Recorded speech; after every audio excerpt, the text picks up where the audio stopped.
Welcome back to another episode of 40 Facts About the 40K Universe. I am your host, Gersh1, and you are watching One Mind Syndicate. Today, we talk about the horrible realities of an Imperial Guardsman in Warhammer 40K. If you're new to the channel, subscribe. We post Warhammer 40K content just like this every single day. And if you have any suggestions for topics that you guys would like us to create a video about, comment down below. With that said, let's get into 40 facts on the horrible realities of an Imperial Guardsman. The Astra Militarum, also known as the Imperial Guard, is the largest coherent fighting force in the galaxy. They serve as the Imperium of man's primary combat force and first line of defense from the multitude of threats which threaten the existence of humans in the galaxy. It is comprised of countless billions of men and women, hundreds of thousands of different regiments, supported by a vast array of light and heavy armored vehicles that provide the Guard's primary offensive punch. The day-to-day life of an Imperial Guardsman varies widely depending on the regiment and the world they are assigned to, but in general, all soldiers of the Imperial Guard share a common battle doctrine: to bring death to the enemy through bloody wars of attrition that can last for Terran months, years, or even decades.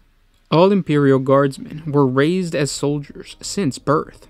It is rare to find a single guardsman that has not been sculpted into a killing machine, trained to follow orders and hell-bent on destroying the Emperor's enemies at the cost of his own life.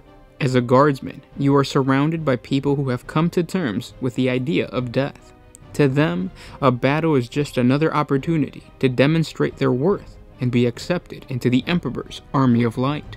Death is around every corner, and to treat it as something unordinary would be completely absurd. It is a topic joked about and spoken about, as if talking about sports or movies.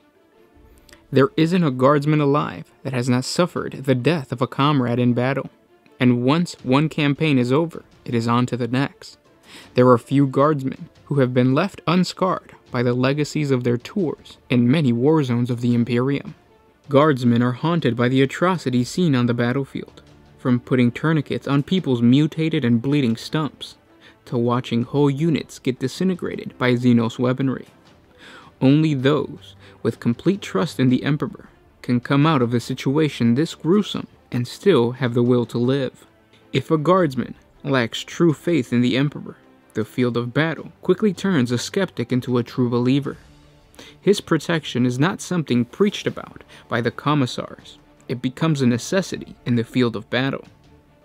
For a guardsman on his first campaign, it is extremely difficult to maintain courage in the face of the enemy.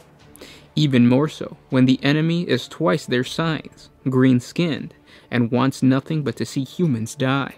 From the beginning, guardsmen are told tales of the horrors of the heretic, the mutant, and the Xenos, but it is not until they face these creatures in the flesh that true dread sinks in. The realization that alone they are a small speck of soft pink flesh in a mountain of razor blades. Because military service is mandatory by all except the most noble of Imperial society, the ranks of the Astra Militarum are inevitably filled with those who are not cut for service. Those guardsmen stand no chance in the face of the enemy that kills and tortures, not as a means to defend or protect, but for sheer thrill. This fear is utilized by the commissars, and it is used to fuel coherency within the battle lines. It is ingrained in every guardsman that he is nothing without his unit. It is because of this that guardsmen form extremely strong bonds with their fellow soldiers. A guardsman learns to value the men and women who are still standing at the end of the campaign. They all share a bond that will never be broken, for they have fought the same enemy and survived to fight again. In between war zones, guardsmen embark in the enormous ships of the Imperial Navy. These ships ferry the armies of the Emperor from planet to planet. Traveling within sector is a fairly calm and regimented ordeal. Guardsmen have their own sleeping quarters, with tiny bunks maybe 2 feet of headroom if they are lucky. They share this space with several 100,000 people. Some are fortunate enough to get curtains to slide close, but that is the most privacy a guardsman will ever have.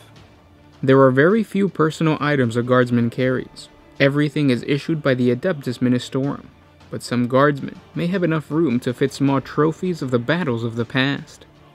The few hours of downtime that a soldier does have within the Imperial Guard is often spent reading the various Imperial-sanctioned books. Some contain tales of acts of heroism performed by Imperial Guardsmen of the past. Some are field manuals on how to deal with the hazards of Imperial battle zones. And others are books filled with what the majority of Guardsmen believe are myths about supreme beings called Space Marines. When the next campaign is sectors away, warp travel is required. The journey through the warp is a perilous one for everyone on board. The immaterium is filled with powerful etheric forces that would cause imaginable pain and suffering to any person that entered the warp unprotected. That is why all Imperial ships are protected by Geller fields. The Geller field creates a bubble of real space around the starship that it essentially carries into the immaterium. The Geller field protects the starship and its occupants from the hostility of the warp itself. Every Imperial Guardsman is in extreme danger when their transportation has to warp travel. Leaks within the Geller field are known to occur. When this happens, the ship becomes a giant metal trap. An unprotected human in the warp may be possessed by aliens, demonic entities, or driven insane by the phantasmal environment itself. People disappear without trace, while crazed mobs rampage through the decks, living out their nightmares, leading to widespread murder and self-destruction. Sometimes a vessel emerges from the warp physically intact, but with no trace of its crew. Many such ghost ships drift through the galaxy, and they are considered an ill omen by all those who encountered them while sailing upon the ebon sea of the void. Most trips through the warp take several weeks of travel, but time in the warp means nothing.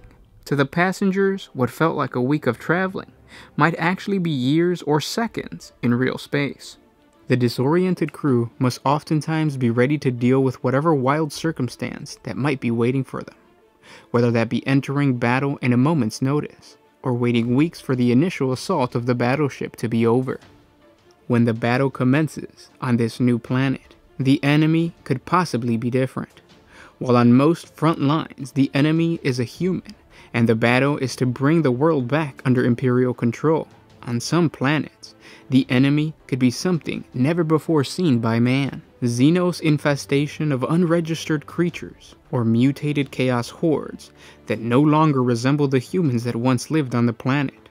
The threat will always be on the throats of whatever Imperial Guard regiment is sent to pacify the world. When casualties are at their highest and commissars are stretched thin, suicide and desertion is common amongst the ranks of the Imperial Guard. It is a sad truth that men, no matter how experienced they may be, will often turn tail when the opportunity presents itself. Deserters are often tracked down and killed, or at least that is what the Imperial commanders and commissars will tell the other guardsmen. In reality, escape is futile for a guardsman. To run from the enemy is simply avoiding death for a very short period of time. The very planet they have escaped into is as alien as the creatures they are fighting. A guardsman would not know where to go or who to trust. That is why many weak soldiers would rather take their own lives than to be overrun and possibly even captured by the enemy. The dangers of the planet are shared with all members of the Imperial Guard. Guardsmen have to adapt to horrible weather conditions, ranging from below zero temperature to toxic air. The sheer environmental hazards are enough to put soldiers away for good. And those were 40 facts on the horrible realities of the Imperial Guard.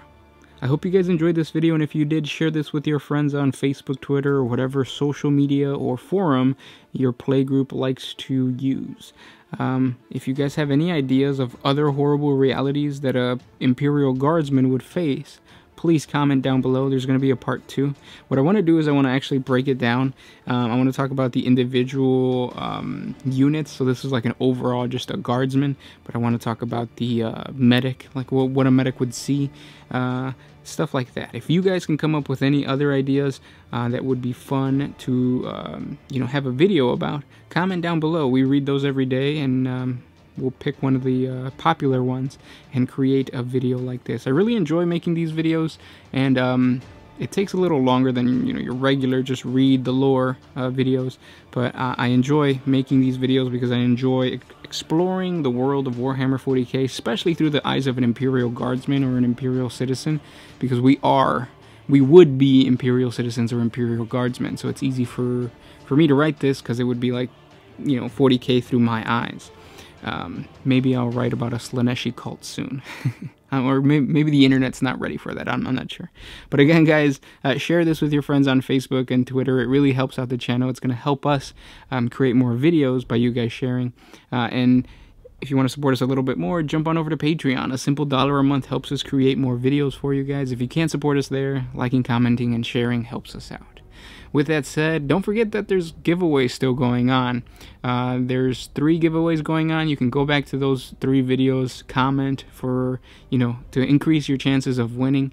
I'm gonna link the videos at the end of this video, so just check that out. Don't forget about the giveaways. I'll see you guys tomorrow. This was Gersh1 with One Mind Syndicate, signing out.